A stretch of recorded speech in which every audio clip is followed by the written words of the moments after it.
Hello students, welcome to my YouTube channel education with सवा। तो आज का जो हमारा टॉपिक है वो है ट्यूबरक्लोसिस।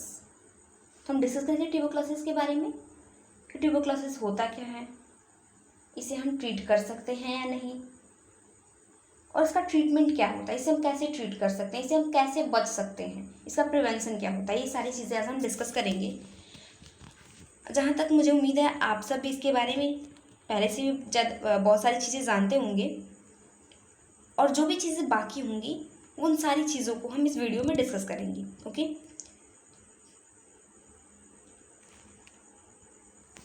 तो हम टॉपिक स्टार्ट करते हैं।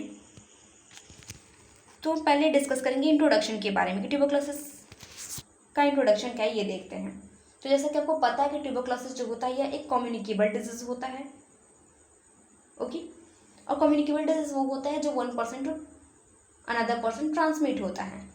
ओके, आप इसके बारे में पहले से भी जानते हैं, communicable disease and non communicable disease. Communicable disease वो होता है जो 1% टू अनदर पर्सन ट्रांसमिट होता हो। नॉन कम्युनिकेबल डिजीज वो होता है जो पर्सन टू पर्सन ट्रांसमिट नहीं होता हो।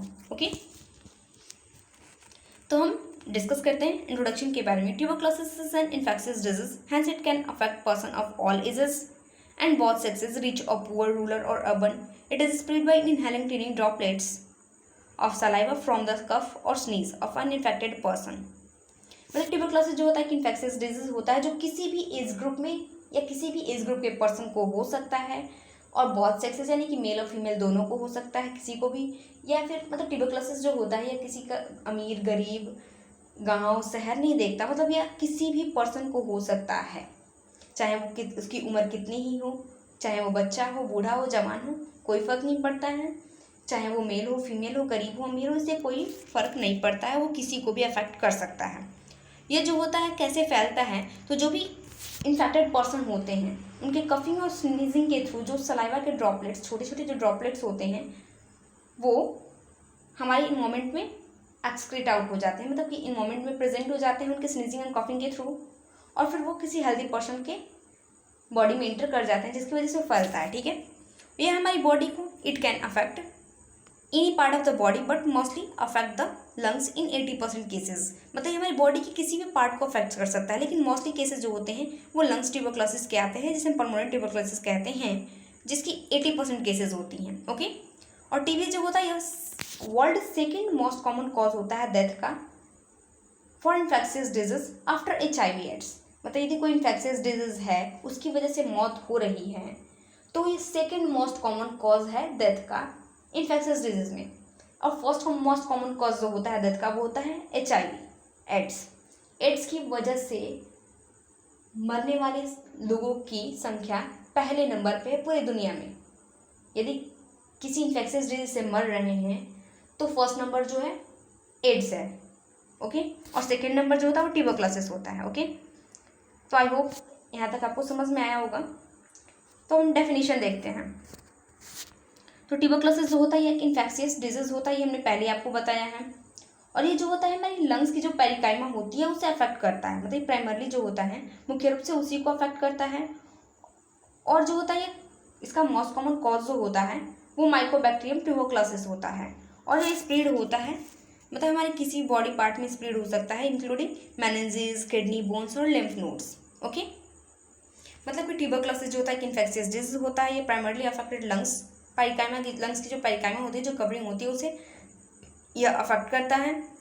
और इसका पॉजिटिव एजेंट या फिर जो इसका पॉजिटिव ऑर्गेनिज्म होता है वो माइकोबैक्टीरियम ट्यूबरक्लोसिस होता है, और ये हमारी बॉडी की किसी भी पार्ट को या किसी भी पार्ट में फैल सकता है या किसी भी पार्ट को अफेक्ट कर सकता है, जैसे कि मेनिंजेस हो गई, किडनी हो गई, बोन्स हो गई और लिम्फ नोड्स हो गए। ओके, यदि इसकी हिस्ट्री देखिए हम कि ट्यूबरक्लोसिस वैसे जो कैसे आई या कैसे किसने इसके बारे में हमें बताया, या फिर किसने इसके बारे में लोगों को बताया कि हाँ ऐसी भी कोई बैक्टीरिया होती है जो कि ये डिजीज कॉज करती है। ओके, तो वो थे doctor Robert Koch. Doctor Robert Koch जो होते हैं फर्स्ट टाइम उन्होंने ये बताया कि जो ट्यूबरक्लोसिस वैसे होती है वो ट्यूबरक्लोसिस को कॉज करती है, यानी टीबी को कॉज करती है। और कब बताया था, तो 24 मार्च 1882 को। ये 24 मार्च जो डेट है ये काफ़ी मोस्ट इम्पॉर्टेंट डेट है, क्योंकि इस 24 मार्च को ही एवरी ईयर हम वर्ल्ड ट्यूबरक्लोसिस डे सेलिब्रेट करते हैं। ओके, आप ये जानते भी होंगे पहले से कि वर्ल्ड ट्यूबरक्लोसिस डे है जो 24 मार्च को सेलिब्रेट किया जाता है।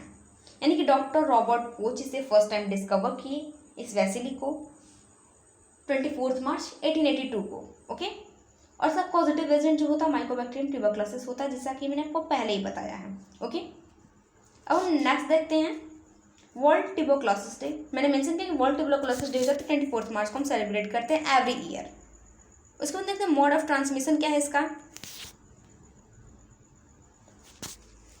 तो इसका मोड ऑफ एंट्री है, मोड ऑफ ट्रांसमिशन जो है inhalation, injection, inoculation and droplet infection.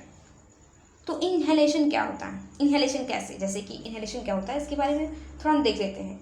तो इनहेलेशन जो होता है जब रेस्पिरेशन के लिए हम ऑक्सीजन इनहेल करते हैं उस प्रोसेस को इनहेलेशन कहते हैं। ठीक है, यदि हम ऑक्सीजन इनहेल कर रहे हैं तो उस प्रोसेस को इनहेलेशन कहते हैं।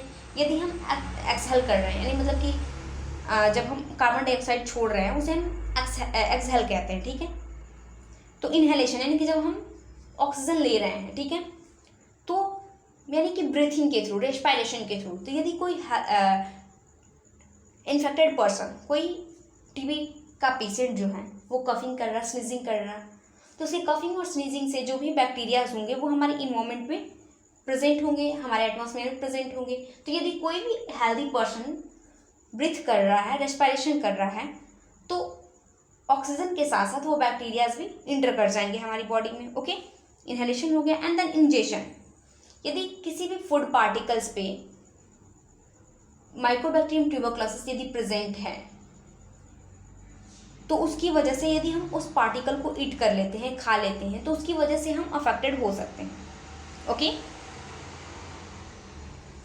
एंड देन इनोकुलेशन, इनोकुलेशन यानी कि पिंच करके हमारी बॉडी में, जैसे कि किसी इन्फेक्टेड इंजेक्शन से, यदि इंजेक्शन किसी ट्यूबरक्लोसिस पेशेंट पे यूज़ किया गया है वो इंजेक्शन, और उसी इंजेक्शन से हम किसी हेल्दी पर्सन को मतलब कोई इंजेक्शन इंसर्ट कर दिए, उस इंजेक्शन को हम किसी हेल्दी पर्सन में, तो उसकी वजह से भी ये हो सकता है। फिर ड्रॉपलेट इन्फेक्शन, तो ड्रॉपलेट इन्फेक्शन जैसे कि हमने इंट्रोडक्शन में ही बताया था कि यदि कोई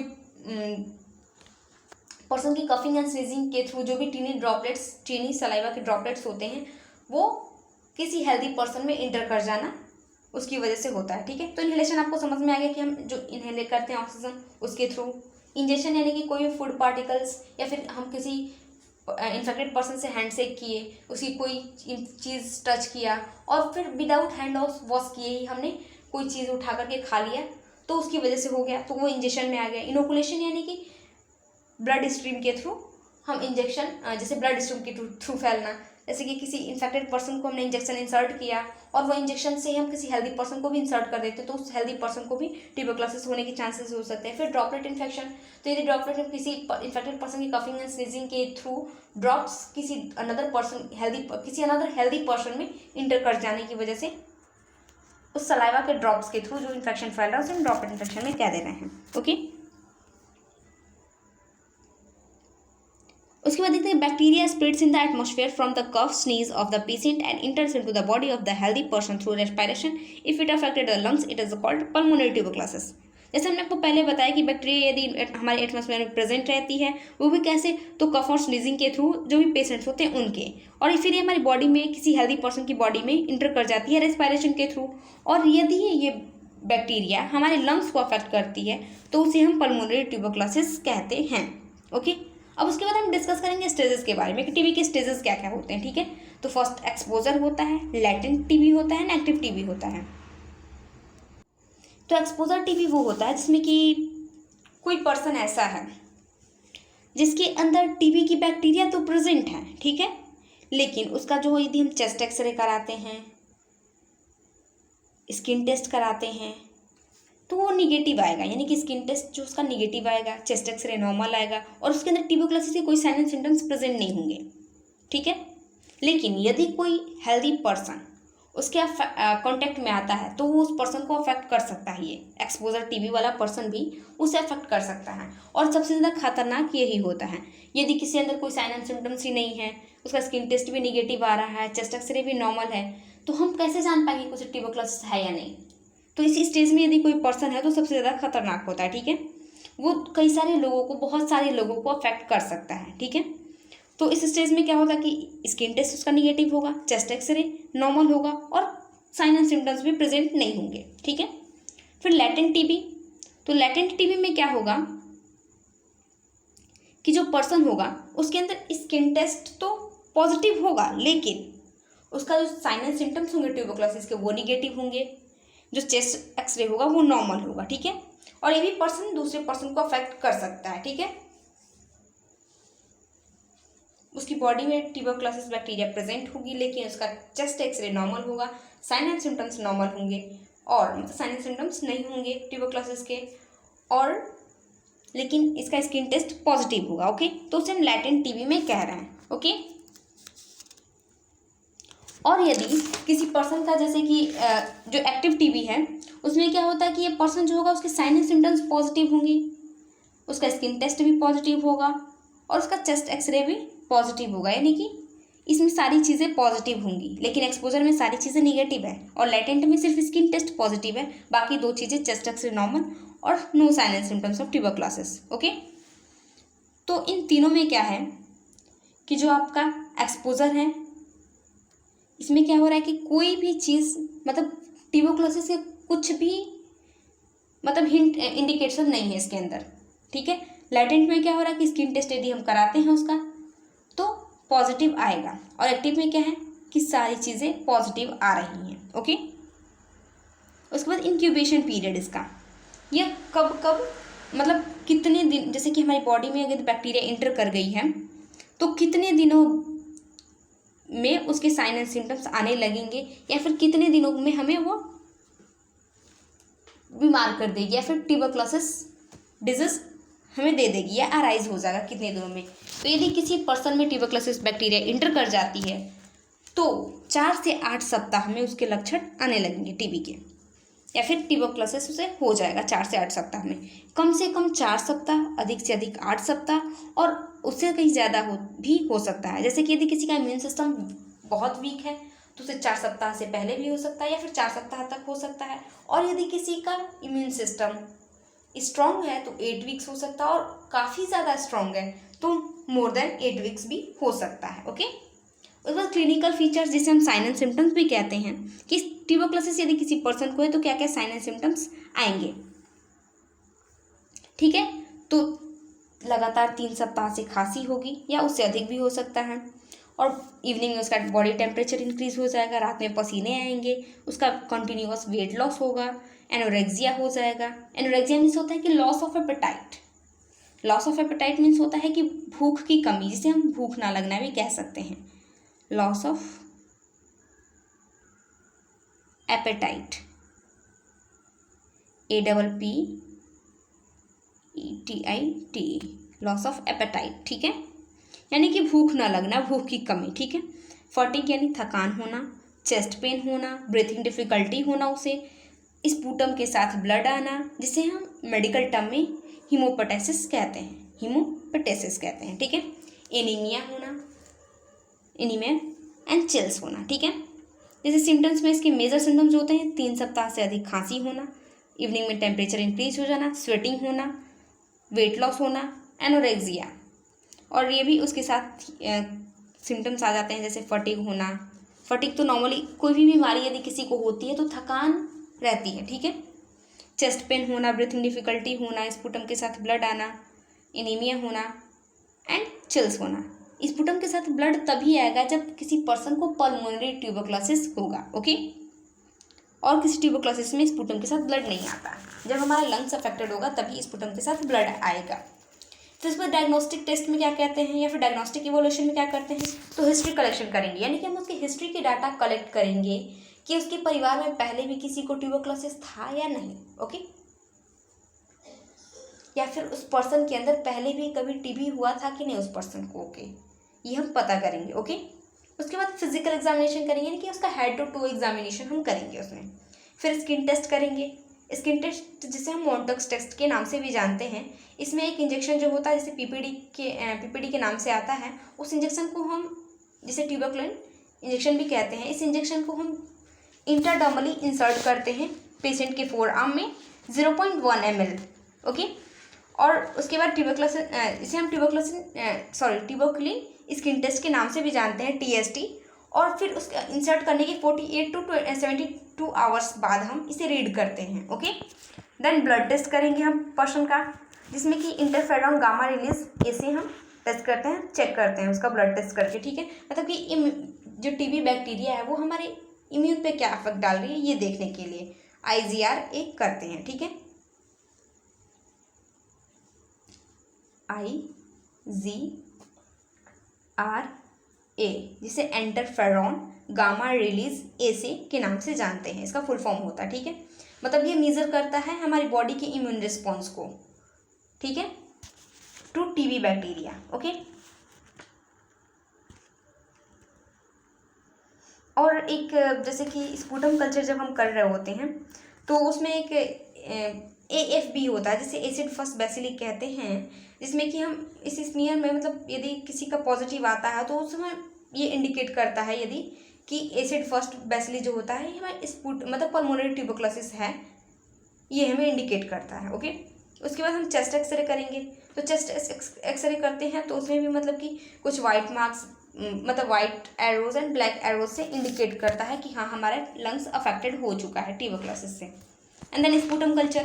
तो स्पूटम कल्चर हमने पहले बताया कि स्पूटम कल्चर में क्या करते हैं कि जैसे कि AFB होता है, जैसे कि एसिड फर्स्ट बैसिली, जिसमें कि यदि ये स्मीयर पॉजिटिव होता है, एसिड फर्स्ट बैसिली स्पूटम में ये स्मीयर पॉजिटिव आता है तो हम मानते हैं कि उसे पल्मोनरी ट्यूबरकुलोसिस है।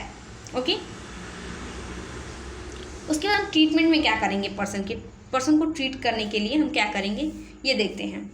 तो इसके ट्रीटमेंट के लिए हम डॉट्स थेरेपी चलाते हैं। ठीक है, dots therapy direct absorb short course treatment, direct absorb therapy के नाम से जानते हैं या शॉर्ट कोर्स कह सकते हैं, direct absorb treatment short course. Okay, direct absorb treatment short course. Okay, तो डॉट्स थेरेपी जो होता है इसमें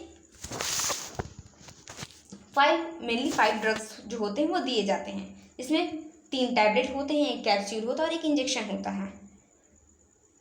और डॉट्स थेरेपी जो होता है ये लगभग 6 मंथ का कोर्स होता है, जिसे कंटिन्यूअस चलाना होता है बिना छोड़े हुए। और ये दवाइयाँ जो होती हैं लगभग हम सप्ताह में 3 बार देते हैं। ठीक है, और इसमें फर्स्ट टैबलेट जो होती है आइसोनियाजिड होती है, जो कि 300 mg की एक टैबलेट आती है और इसे हमें 600 mg देना होता है, इसलिए हम उसे 2 टैबलेट्स देते हैं। ठीक है, एंड देन 600 mg से देना होता है। ठीक है, उसमें पैराजिनामाइड जो होता है इसे हमें 1500 mg देना होता है। तो इसके भी 750 mg के टैबलेट्स आते हैं, जिसे हमें 2 टैबलेट दे देते हैं। ठीक है, और उसके बाद जो नेक्स्ट होता है वो होता है इथम्बुटाल जो होता है 1200 mg हमें देना होता है पर्सन को 12। ओके, तो 1200 mg देने के लिए हमें 600 mg के 2 टैबलेट्स दे देते हैं। कैप्सूल होता है रिफेम्सिन कैप्सूल जो होता है हमें 400 mg ही देना होता है और 400 mg की इसकी टैबलेट आती है, तो हम इसे एक रिफेम्सिन की एक टैबलेट प्रोवाइड कर देते हैं। एंड स्ट्रेप्टोमाइसिन इंजेक्शन जो होता है 0.75 mg इंसर्ट कर देते हैं। ठीक है, यानी कि 5 ड्रग्स जैसे आइसोनियाजिड, पैराजिनामाइड, इथम्बुटाल, रिफेम्सिन एंड स्ट्रेप्टोमाइसिन ही चलाते हैं डॉट्स थेरेपी के अंतर्गत direct absorb treatment short course. Okay, इसके अंतर्गत ये 5 ड्रग्स चलाए जाते हैं। ये ट्रीटमेंट जैसे कि जब नेशनल ट्यूबरकुलोसिस कंट्रोल प्रोग्राम चलाया गया था तो उसमें भी कंट्रोल हुआ था, फिर उसके बाद से रिवाइज किया गया। तो जब इसे रिवाइज किया गया तो इस रिवाइज करने के बाद 1993 में इसे रिवाइज किया गया था, 1992 में रिवाइज किया गया था, फिर 1993 में इसे अलाउ भी कर दिया गया था। 1993 में अलाउ करने के बाद 1997 में इसके साथ डॉट्स थेरेपी को जोड़ दिया गया था, जिसकी वजह से काफ़ी ज़्यादा लोगों को ट्रीट किया गया और इस डॉट्स थेरेपी से बहुत सारे लोग ट्रीट हुए। फिर उसके बाद से भी कुछ ऐसे केसेस हुए, मतलब कि बढ़ गया जिस समय, तो क्या किया गया कि उसके साथ डॉट्स प्लस भी चला दिया गया। फिर ऐसे लोग जो ट्रीटमेंट लेकर के बीच में छोड़ दे रहे थे उनके लिए डॉट्स प्लस फिर आगे चलाया गया। ठीक है, तो वो हम कम्युनिटी में डिस्कस करते हैं कि कब कौन से प्रोग्राम में से क्या क्या किया गया था, ये सारी चीज़ें। तो आप यहाँ तक जान गए होंगे कि हाँ ट्यूबरक्लोसिस का ट्रीटमेंट जो है और ये ट्यूबरक्लोसिस जो डॉट्स थेरेपी होता है ये स्पेसिफिक ट्यूबरक्लोसिस के लिए होता है। और ट्यूबरक्लोसिस इससे 6 मंथ यदि कोई पर्सन है, कोई पेशेंट है, यदि वो ट्यूबरक्लोसिस से अफेक्टेड हो रहा है तो यदि वो कॉन्टिन्यूअस बिना एक भी दिन छोड़े दवाइयाँ, जैसे कि जिस प्रकार कोर्स है, जिस प्रकार प्रिस्क्रिप्शन मतलब कि ऑर्डर दिया गया है उसके अनुसार यदि वो इसका दवाइयाँ लेता है टाइमली, अपने सही टाइम पे, तो वो ठीक हो जाएगा। ओके, 6 महीने का कोर्स होता है, बिना छोड़े लेनी होती दवाइयाँ। ओके, उस वक्त प्रिवेंशन हम देखते हैं कि प्रिवेंशन में क्या करते हैं, हम इसे किस प्रकार प्रिवेंट कर सकते हैं कि लोगों को हो ही ना। लोगों का मानना भी है, लोगों का कहना भी है कि prevention is better than treatment. Okay, तो हम प्रिवेंशन में क्या करते हैं कि एट बर्थ ही बच्चे को BCG की वैक्सीन प्रोवाइड कर देते हैं जो कि ट्यूबरक्लोसिस से प्रिवेंट करता है। यदि हम किसी बच्चे को ट्यूबरक्लोसिस का वैक्सीन लगा देते हैं तो उसे फ्यूचर में टीबी नहीं होगा, जो कि 10 से 15 साल तक मतलब लगभग 15 साल तक यह ट्यूबरक्लोसिस से प्रोटेक्ट करता है। बच्चे में ट्यूबरक्लोसिस होने के चांसेस ज़्यादा रहते हैं क्योंकि उस समय अभी वो मैच्योर नहीं हुआ होता है। इसी वजह से हम उसे एट बर्थ ही ट्यूबरक्लोसिस का वैक्सीन प्रोवाइड कर देते हैं। ओके, और ट्यूबरक्लोसिस का वैक्सीन जो होता है हमेशा लेफ्ट आर्म पे ही लगाया जाता है और लेफ्ट आर्म पे लगाया जाता है। ये लगभग सभी को लगेगा, सभी के लेफ्ट आर्म पे उसके निशान भी होंगे। ठीक है, और सेकंड प्रिवेंशन क्या होता है कि protect from mall nutrition and starvation. यदि हम किसी को माल न्यूट्रिशन से, स्टार्वेशन से प्रोटेक्ट करते हैं तो भी उसके अंदर टीबी नहीं होंगे। यदि हमारी बॉडी वीक होगी ही नहीं, हमें स्टार्वेशन होगी ही नहीं, भूखमरी होगी ही नहीं, तो हम ट्यूबरक्लोसिस से बच सकते हैं। यदि हमारा इम्यून सिस्टम वीक रहा तो ट्यूबरक्लोसिस की जो बैक्टीरिया होती है वो जल्दी हावी हो जाती है ऐसे लोगों पे जिनका इम्यून सिस्टम स्ट्रांग नहीं है। Okay, clean the dirty areas near the home. मतलब जैसे कि मान लीजिए कोई इन्फेक्टेड पर्सन है आपके आसपास और आप अपने आसपास की एरियाज को क्लीन नहीं कर रहे हैं तो उसकी वजह से हेल्दी पर्सन्स भी अफेक्ट हो सकते हैं। Provide health education about TB, और टीबी के बारे में लोगों को हेल्थ एजुकेशन प्रोवाइड करना कि टीबी क्या होता है, टीबी किस प्रकार फैलता है, इसके क्या क्या मुख्य लक्षण होते हैं, ये सारी चीज़ें हमें लोगों को बताना और उसके साथ साथ ये भी बताना कि हाँ इसका ट्रीटमेंट उपलब्ध है और इससे लोग ठीक हो सकते हैं। इससे बहुत सारे लोग ठीक हो भी चुके हैं। यदि आप इसका कंटिन्यूअस ट्रीटमेंट लेते हैं, लगातार ट्रीटमेंट लेते हैं, यदि इसका कोर्स आप पूरा कर लेते हैं तो आप ठीक हो जाएंगे। ये लोगों को बताना हो, मतलब ये लोगों को इसके बारे में बताना कि हाँ आप ठीक हो सकते हैं। और मेंटेन फिजिकल हाइजीन, और जो भी यदि पेशेंट है तो उसकी फिजिकल हाइजीन को मेंटेन रखना जिसकी वजह से कोई और पर्सन अफेक्टेड ना हो। ओके, तो आई होप आपको यहाँ तक समझ में आया होगा। ठीक है, और नर्सिंग मैनेजमेंट में ये कर सकते हैं उसे टाइम टू टाइम मेडिसिन वगैरह देना, हेल्थ एजुकेशन प्रोवाइड करना और उसे साइकोलॉजिकल सपोर्ट देना ताकि लोग जो पर्सन हो वो साइकोलॉजिकली स्ट्रांग रहे, जिसकी वजह से हम मतलब कि हमारा माइंड जो होता है वो बहुत हेल्प करता है हमें हमारे हेल्थ को इम्प्रूव करने में। यदि हम मेंटली हेल्दी होते हैं तो हमारी फिजिकल भी अच्छी बनी रहती है। ठीक है, तो आई होप आपको ये समझ में आया होगा। और यदि जहाँ पॉइंट आप मतलब जिस पॉइंट पे आपको समझ में नहीं आ रहा हो, जहाँ आपको समझ में नहीं आ रहा हो, आप उसे रिपीट करके देखिए, तब आपको ज़रूर समझ में आएगा। ठीक है, और आई होप आपको ये वीडियो समझ में आई होगी। ये वीडियो अच्छी लगी हो तो प्लीज़ हमारी वीडियो को लाइक करें, शेयर करें और हमारे चैनल को सब्सक्राइब करना ना भूलें। Thank you.